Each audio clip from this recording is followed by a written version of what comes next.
Hey guys, this is AdAmazing220 back with another tutorial on how to set up tweets. But this time we're going to do it in Xsplit Broadcaster. I do have a tutorial out there on how to do an OBS. Just check the channel out. You'll find the video there. The first thing we're going to do today is open Xsplit Broadcaster and drag this little alien around. This is the tool that we're going to be using called Switch, brought to you by Switch Broadcasting. So the first part of this tutorial is going to be how to download this guy. First thing you want to do in the browser of your choice is go to switchbroadcasting.com, spelled S-W-Y-C-H, broadcasting.com. On their homepage here, you're going to see an introduction video along with some other information and their capabilities. But for the purposes of this tutorial, we're going to go straight to the downloads page. On the downloads page, you're going to find Windows 64-bit version 3.0 at the time of this video. They're in beta, so they're only supporting one version right now. So go ahead and hit that download button. I've already downloaded Switch, so I'm going to go ahead and start that up. It takes about 10 seconds to start up, and once that happens, I'll show you how to get started. Alright, so there's three windows on startup. There's the Switch Alerts window, the Interactions window, and their main UI.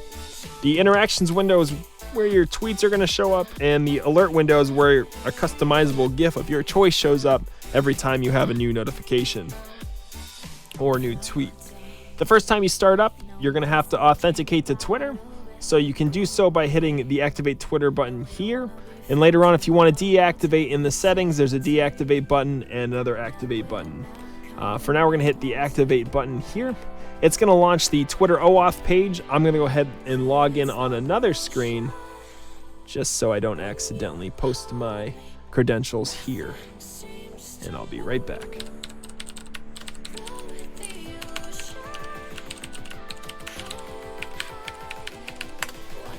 Alright, once you've done that, you're going to get this pin. For me, this has already been changed at the time the video has been posted, but you're going to want to copy that, and once you've done that, you can go ahead and close that window. Which brings you to this window. You can just hit right click and then paste and hit OK. You're going to then authenticate to Twitter so they can pull tweets on your behalf, and it'll land you back on their Twitter specific landing page where you can hit getting started. Here, if you do get stuck, there's some more directions you can follow along with another video. And if you do run into any issues or have any ideas for feature requests, you can go to their forum page and leave a suggestion there. I'm going to go ahead and close this and open Xsplit and bring that to front. We're going to set up our interaction window first by hitting Add. We're going to hit Screen Capture and drag over to the interaction window and left click. I'll drag this down to the bottom here. I'm going to resize this because it comes in kind of big. There we go. And then we're going to go ahead to the alert window and do the same exact thing. Hit Add, Screen Capture, left click. Once these are in, you can right click on these, go to the color tab. I think it's on screen tab by default, but go to the color tab and hit chroma key and right click on this and do the same thing for the interactions window. Once you have those set up, you can go back to the Switch main UI, hit the settings icon. You can turn on the profanity filter if you want. That'll just filter profanity from your tweets. There's a volume button for the alert. Notification interval from 1 to 10, I believe that's rough minutes. There's the scroll speed for the animation and display time for each tweet, how long each will display on screen. So it's pretty cool. This scroll speed's kind of a misnomer. I think originally there was only a slide right option, but they have some other animation options now that you can choose. So that scroll speed's pretty much a transition time for these. Down here, we can hit allow images for our tweets. We can hit use profile images, which use the profile image from the person who's posting the tweet if there are no images on the card. And we can scroll number of tweets to 10. By default, it's just 1, but if you want to get more tweets in your broadcast, go ahead and scroll that to the max amount, which is 10. Also on the side, notice you can do Facebook and Instagram. I'm going to be doing a tutorial for OBS on Instagram, but once you learn how to do it once in Xsplit, it's pretty much straightforward from there, and the workflow for all of these is pretty much the same. I likely won't do one for Facebook because I don't use Facebook that often, but again, it's pretty much all more of the same.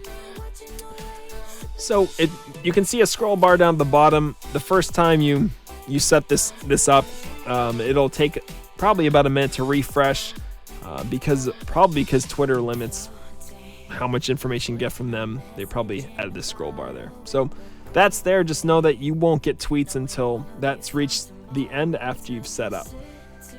And I'm going to bring this to front, Xsplit to front, so you can see the first card pop in here as it slides in.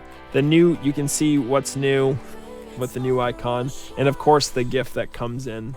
This is the default Switch icon, but that's customizable. To customize that, you can go into settings, scroll down to the Twitter section, and just click this input for the audio file and one for the GIF, and that'll customize that. While we're in here, I want to show you how to customize your card style. You can open the customization window here.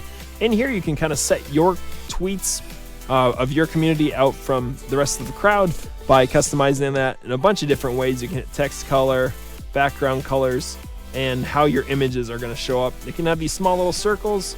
You can make them larger by hitting large, and you can change the side of the card.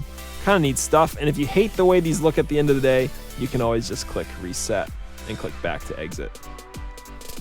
Outside of that, you can do hashtags. You can do up to 5 hashtags in this input field, and you do that by using commas to separate your hashtags. It doesn't need to have the hashtag symbol. You can just type in a word, and Switch is smart enough to handle that for you. And if you do get a kind of adventurous, you can set up the Twitch and YouTube gaming chats, which come with Switch. It's pretty cool. But that's going to be it for this tutorial. If you do have any questions, feel free to leave comments in the comment section below. If you like this video, hit the like button. If you've disliked it, hit the dislike button. This has been AdAmazing20, and I'll catch you later.